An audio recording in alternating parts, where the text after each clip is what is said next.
নমস্কার, 7 নিউজ নেটওয়ার্কে আপনাদের স্বাগত। বাঙালির 12 মাসে 13 পার্বণের মধ্যে অন্যতম হলো গণেশ পুজো। বাংলা জুড়ে খুঁটি পুজোর মাধ্যমে আনুষ্ঠানিকভাবে বাঙালির ঐতিহ্যবাহী প্রাণের প্রিয় দুর্গাপুজোর কাউন্টডাউন শুরু হয়ে গিয়েছে ইতিমধ্যেই।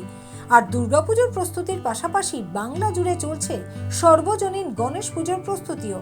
ঐতিহ্যগতভাবে গণেশ চতুর্থী মূলত মহারাষ্ট্রে বারোয়ারিভাবে পালিত হলেও ইদানিংকালে ঘরে ঘরে এবং বিভিন্ন ক্লাব প্রতিষ্ঠানের উদ্যোগেও গণেশ আরাধনা বাংলায় উৎসবের রূপ ধারণ করেছে। এদিন যেমন গুরু পূর্ণিমার পুণ্য লগ্নে খুঁটি পুজোর মধ্যে দিয়ে সোদপুরের ঐক্য সম্মিলনী ক্লাবে এবারের গণেশ আরাধনার আনুষ্ঠানিক সূচনা হলো। আর দ্বাদশ বর্ষের গণেশ আরাধনার খুঁটি পুজো বিশেষভাবে পালন করতে গঙ্গায় খুঁটি স্নান করিয়ে বর্ণাঢ্য শোভাযাত্রার মাধ্যমে ঘোড়ার গাড়িতে করে সুসজ্জিত খুঁটি এবং মঙ্গল ঘট নিয়ে আসা হয় ঐক্য সম্মেলনের পুজো প্রাঙ্গণে।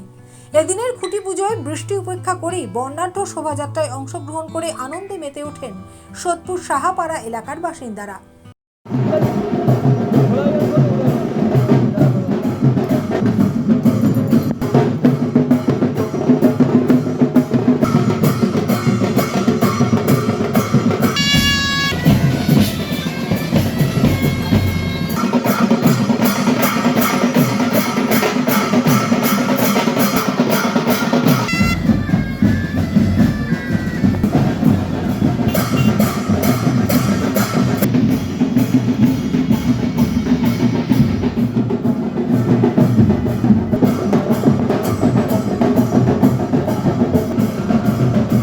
এরপর সকলে মিলে সুসজ্জিত খুঁটিটি মাটিতে পোঁতার মধ্যে দিয়েই দ্বাদশ বর্ষের গণেশ পুজোর আনুষ্ঠানিক সূচনা হলো সোদপুরের ঐক্য সম্মিলনী ক্লাবে।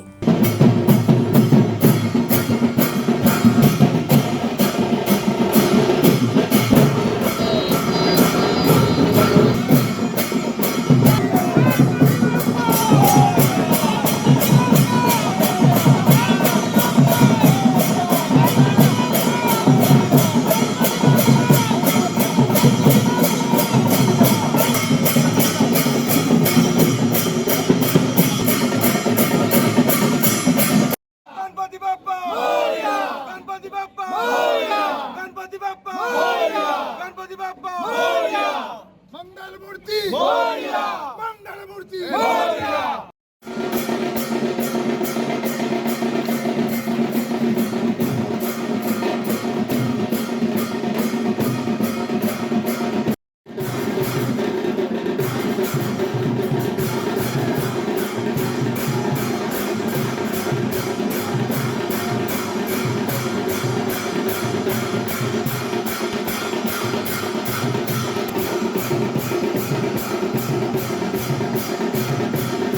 গত 11 বছর ধরে নানান প্রতিকূলতার মধ্যে দিয়ে পুজো করে আসলেও পালা বদলের পর দ্বাদশ বর্ষের পুজোয় বিশেষত্ব থাকবে।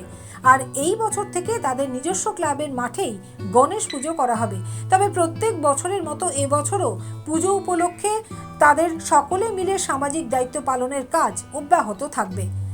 তাই জল বাঁচাও প্রকৃতি বাঁচাও বার্তার পাশাপাশি দ্বাদশ বর্ষের তাদের থিম ভাবনায় বিঘ্নহারি, জানালেন ঐক্য সম্মিলনী ক্লাবের সেক্রেটারি সুজিত বড়ুয়া। অ্যাকচুয়ালি এটা আমাদের দ্বাদশতম। দীর্ঘ 11 বছর নানা রকম প্রতিকূলতার মধ্যে দিয়ে পুজো শুরু করেছিলাম। এবছর আমাদের দ্বাদশতম বছর। এবছর থেকে আমাদের পুজোটা বিরাট একটা আকারে ধারণ করছে। এটুকু বললাম, এর বেশি কিছু বলবো না। আর এটাও বলছি, নানা রকম সোশ্যাল কাজের মাধ্যমে আমরা পুজোটা করি। এবছর তার মধ্যে কোনো বাধা থাকবে না। এবছর নানা রকম সোশ্যাল কাজ হবে। আর আমাদের আমরা যারা টিমটা পুজো করি, আমাদের এটার নাম হচ্ছে সকলে। এবং এই বছর আমরা জায়গা পরিবর্তন করে আমাদের নিজস্ব ক্লাব গ্রাউন্ড ঐক্য সম্মিলনী ক্লাব গ্রাউন্ডে নিয়ে এসেছি এবং আগামী দিন থেকে এখানেই পুজোটা হবে। কোনো থিম রয়েছে বিঘ্নহারি এবং জল বাঁচান প্রকৃতিকে বাঁচান। আমাদের মূল উদ্দেশ্য সামাজিক বার্তা সবসময় থাকবে। আর যেহেতু আমরা রাজনীতির মধ্যে আছি, সোশ্যাল কাজের মধ্যে থাকি, সেটা থাকতে হবে। আর যে বর্ণাঢ্য শোভাযাত্রার মধ্যে দিয়ে গঙ্গা থেকে আসে, সেটা কি বলবেন, কেমন লাগছে সকলে মিলে? দেখুন, নিজের ঢাক তো নিজে পেটাতে পারবো না, পাবলিক বলবে। আমাদের কাজ করে দেখানো, উত্তর জনগণ দেবে। জনগণ বলবে ভালো, জনগণ বলবে খারাপ, খারাপ হলে আরও ভালো করবো, ভালো হলে খুশি হয়, আরও আরও এর থেকে বেশি ভালো করার চেষ্টা করবো। এটা তো স্বাভাবিক, এটা তো হতেই যাবে। পালা আমাদের এর মধ্যে একটা জিনিস জড়িয়ে রয়েছে, প্রতিশ্রুতি পূরণ। আমরা গত বছর তৎকালীন বিরোধী দলনেতা বর্তমান আমাদের মুখ্যমন্ত্রী, তার সামনে দাঁড়িয়ে আমি কথা দিয়েছিলাম যে আগামী বছর পালাবদল হবে, পুজো মাঠে হবে, কতটা কী হবে বলবো না, মানে চেষ্টা করছি বেঙ্গলের 1 নম্বর পুজো করার, সেই লক্ষ্যে আগাচ্ছি, বাকিটা উজ্জ্বল থাক।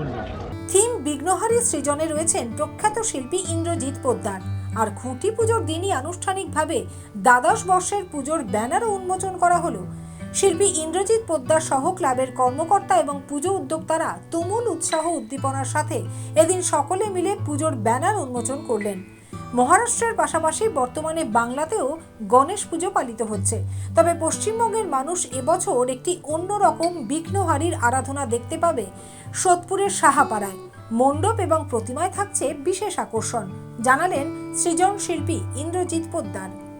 নমস্কার, আপনাদের চ্যানেলের মাধ্যমে সকল দর্শককে বলতে চাই যে বিঘ্নহারিণীর শুভ সূচনা আজ 12 মন্দির ঘাট থেকে খুঁটি পুজোর খুঁটি স্নান এবং গঙ্গা বন্ধনাকে কেন্দ্র করে আমাদের সোদপুর ব্রিজের কাছ থেকে বর্ণাঢ্য শোভাযাত্রার মাধ্যমে ঘোড়ার গাড়িতে করে খুঁটি এবং ঘট নিয়ে আসা হয় ঐক্য সম্মেলনী ক্লাবের প্রাঙ্গণে সাহাপাড়া। সেখানে খুঁটি পুজো এবং ব্যানার উন্মোচনের মাধ্যমে এই বিঘ্নহারিণী পুজোর শুভ সূচনা হলো। পশ্চিমবঙ্গবাসী গণেশ পুজো পয়লা বৈশাখে হয় এবং গণেশ চতুর্থীতে ছোট ছোট করে কিছু শুরু হয়েছে। এটা অ্যাকচুয়ালি মহারাষ্ট্র বা দিল্লির পুজো বলে আমরা জানি। তো পশ্চিমবঙ্গের মানুষ এবছর একটি অন্য রকম বিঘ্নহারিণীর আরাধনা দেখতে পাবে এই পশ্চিমবঙ্গের বুকে সোদপুর সাহাপাড়ায়। মণ্ডপ এবং প্রতিমায় বিশেষ আকর্ষণ থাকছে, ক্রমপ্রকাশ্য। আস্তে আস্তে আপনাদের মাধ্যমেই দর্শকরা জানতে পারবে যে কি হতে চলেছে। তবে দর্শকদের বলবো, আসুন সোদপুরের আমার ফিল্ড 2010 সাল থেকে, তো এতদিন দুর্গাপুজো করেছি, এবছরও আছে দুর্গাপুজো, সঙ্গে একটি বিঘ্নহারিণীর আরাধনায় ভর্তি হলাম।